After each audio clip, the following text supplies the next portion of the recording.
चांदूर बाजार तालुक्यातील सोनेरी ते डोमक हा रस्ता सध्या नागरिकांकरिता डोकेदुखी नव्हे तर जीवघेणा ठरत आहे.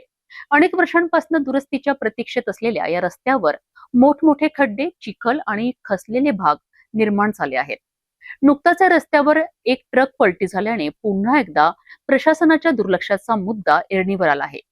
ग्रामस्थांचा संताप वाढत असून आता तातडीने रस्ता दुरुस्त करण्याची मागणी जोर धरत आहे.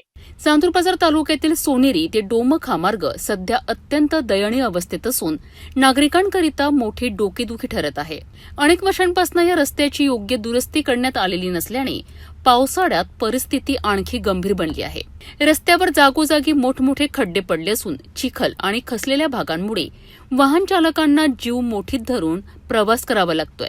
या रस्त्याच्या दुरुस्तीसाठी ग्रामस्थांनी सार्वजनिक बांधकाम विभाग तसेच लोकप्रतिनिधींना अनेक वेळा निवेदने दिली आहे. मात्र वारंवार पाठपुरावा करूनही कोणतीही ठोस कारवाई झालेली नाही. त्यामुळे नागरिकांमध्ये तीव्र नाराजी आणि संतापाचे वातावरण निर्माण झाले आहेत. दरम्यान नुकताच या मार्गावरून जाणारा एक ट्रक रस्त्याच्या खराब स्थितीमुळे अचानक पलटी झालाय. सुदैवाने या अपघातात मोठी जीवितहानी टळली असली तरी हा प्रकार प्रशासनाकरिता धोक्याचा इशारा मानला जात आहे. स्थानिकांच्या मते या रस्त्यावर यापूर्वीही अनेक लहान मोठे अपघात घडले असून काहींना गंभीर दुखापतींना सामोरे जावे लागले आहे. शालेय विद्यार्थी, महाविद्यालयीन युवक युवती, शेतकरी, कामगार आणि रुग्णवाहिका याच मार्गाचा वापर करतात.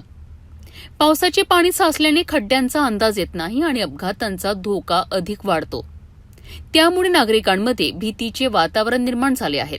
ग्रामस्थांचे म्हणणे आहे की निवडणुकांदरम्यान विकासाची आश्वासने दिली जातात, मात्र निवडणुका संपल्यानंतर या रस्त्याकडे कोणीही लक्ष देत नाही.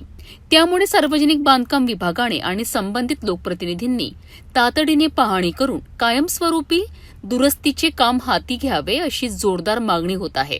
आता आणखी एखादी मोठी दुर्घटना घडण्यापूर्वी प्रशासनाने जागे होऊन त्वरित कारवाई करावी, अन्यथा तीव्र आंदोलन छेडण्याचा इशारा सोनोरी आणि डोमक परिसरातील ग्रामस्थांनी दिला आहे. सोनोरी ते डोमक रस्त्याची अवस्था दिवसेंदिवस गंभीर होत असून नागरिकांच्या सुरक्षेचा प्रश्न ऐरणीवर आला आहे. प्रशासन आणि लोकप्रतिनिधी या समस्येकडे कितपत गांभीर्याने पाहतात आणि दुरुस्तीचे काम नेमके कधी सुरू होते याकडे आता संपूर्ण परिसराचे लक्ष लागले आहे.